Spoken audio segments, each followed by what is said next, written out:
Please allow me to introduce Engineer April Tigue. She is a graduate student from De La Salle University pursuing PhD in chemical engineering under the ERDT scholarship program. She is also a graduate assistant under the Waste and Resource Management Unit of the Center for Engineering and Sustainable Development Research and an active researcher of the Geopolymer and Advanced Material Engineering Research for Sustainability, or also known as Gamers Lab at De La Salle University. Her research interests include developing geopolymer materials from industrial agricultural waste and evaluating its properties, which can be tailored for certain applications. She is motivated to create an environment-friendly and innovative product that could help provide a sustainable solution for varieties. Without further ado, please welcome Engineer April Tigue. Hello, everyone. Good morning. Can you hear me? Yes, we can. So, good morning. I am April, and I am an active member of Gamers Group from De La Salle University and a PhD student who aspires that someday our works in the laboratory can be turned into useful product that the society can benefit from. I will be presenting our study entitled Geopolymer from Nickel-Laterite Mine Waste and Coal Fly Ash. Last 2017, problems on waste management of the mining sector in the Philippines have been exposed by one of the government agencies. These cause an alarm to society, environmentally and economically. Moving forward, I was given an opportunity to visit a mining site in Mindanao and was surprised to see the huge amount of nickel-laterite mine waste. Yes, this is an actual image of one of their siltation ponds. However, problem arises during rainy season as these wastes are being washed off downstream, contaminating nearby bodies of water, causing red stain. Similarly, coal fly ash, a byproduct of thermal power plants, is usually disposed of in landfills. This may contribute to air and also to water pollution, causing environmental burden if not properly managed. This made us realize that as a researcher, something must be done on it. Our eagerness to learn more about the potential of this waste has motivated us to create an environment-friendly and innovative product that could help provide a sustainable solution for various industries such as the cement sector. In this regard, our study proposes the utilization of nickel-laterite mine waste and coal fly ash as a precursor to produce geopolymer that can be an alternative or a substitute to cement. So what is all about geopolymer? Geopolymer is an inorganic aluminosilicate material dominantly composed of tetrahedral of silica and alumina.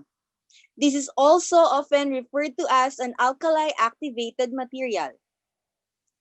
Geopolymers have gained much interest as a new type of material due to its excellent and exceptional properties in various applications in construction and building materials, additive manufacturing, nanomaterials, ceramic, brick, masonry, black sector, and wastewater treatment industry.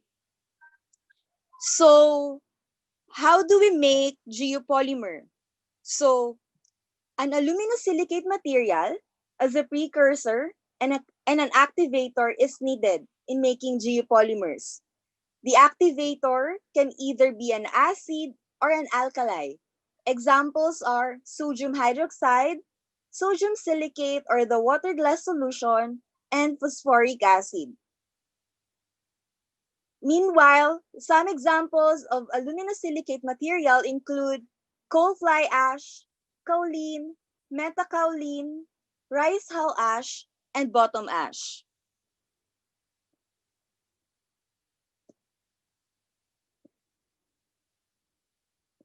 So why we choose to opt this particular technology? So the production of geopolymers are characterized as simple, energy efficient, and eco-friendly.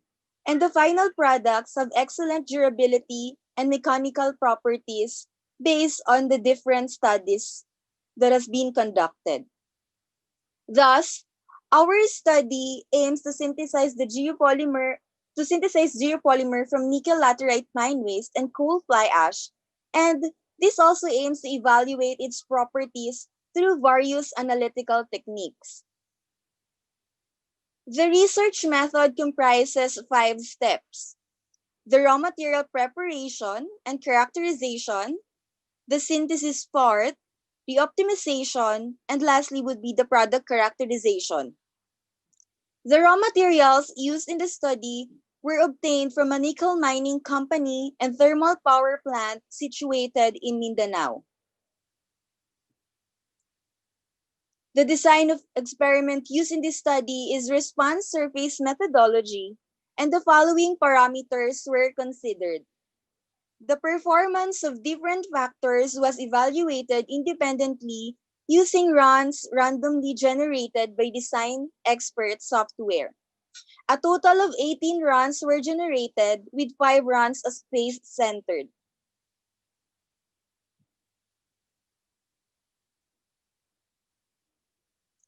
The highlights of the findings that will be discussed in the following slide were an excerpt from our study. For more details, you may scan the QR code shown on your screen for the copy of our paper.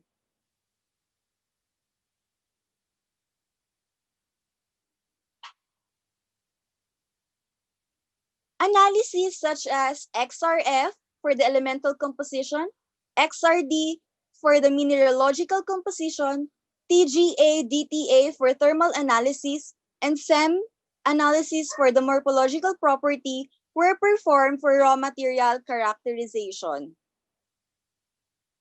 The results of the chemical composition showed that the nickel laterite mine waste, or I will refer it to as NMW, and coal fly ash, or CFA, are composed of oxides of silica, iron, and aluminum. The presence of aluminum and silicon is a good indication of the suitability of the material as a geopolymer precursor. The mineralogical phase showed that the presence of kaolin, montmorillonite, quartz, hematite, and magnetite. This result is also in agreement with the result of the chemical composition of the raw material, wherein oxides of silica, iron, and aluminum are present. On thermal analysis, the result of the TGA-DTA showed the disappearance of some peaks indicates that the dehydroxylation of kaolinite and formation of the metakaolinite that occurs at 700 degrees Celsius. Moreover, the disappearance of peaks in the XRD pattern of the NMW after the calcination confirms the dehydroxylation process. As for the product characterization, the result of the 28 compressive strength of the 18 runs ranges from 2 MPa to 22 MPa. The compressive strength increases as both the NMW composition and the activator to precursor ratio decreases. This implies that the aluminosilicate present in NMW may be less reactive as compared with the CFA. Hence, the more NMW present in the sample, the lesser the amount of reactive aluminosilicate available in producing geopolymer binder.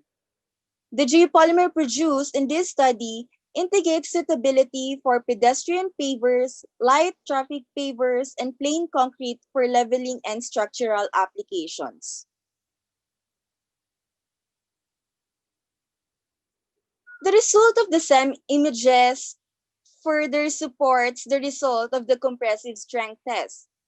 The analysis revealed that the geopolymers with 50% NMW and 50% CFA has a cemented surface, resulting to a high compressive strength, while the sample having low compressive strength was observed to have large voids in the microstructure. For the potential application of the geopolymer developed in this study, it can be classified under Class C, Class B, and Class F concrete in accordance with the DPWH and ASTM standards. The potential application is for the pedestrian, for light traffic pavers, for plain concrete for structure, and the plain concrete for leveling.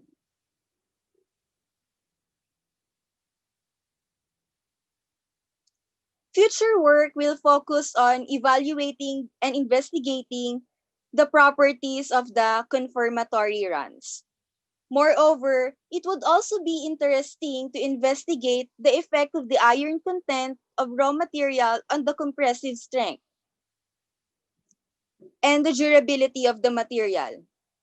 Also, it would also be worthy to note to explore other potential applications of this particular precursor nickel mine laterite waste for applications such as in geopolymer adsorbent, geopolymer siding, and precast geopolymer.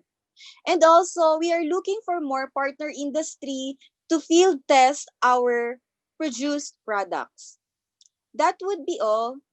Thank you for listening. And I would like to acknowledge our funding agency, the USTP shirt. So this is under the 3R Green Mining Program. And also the De La Salle University as our host.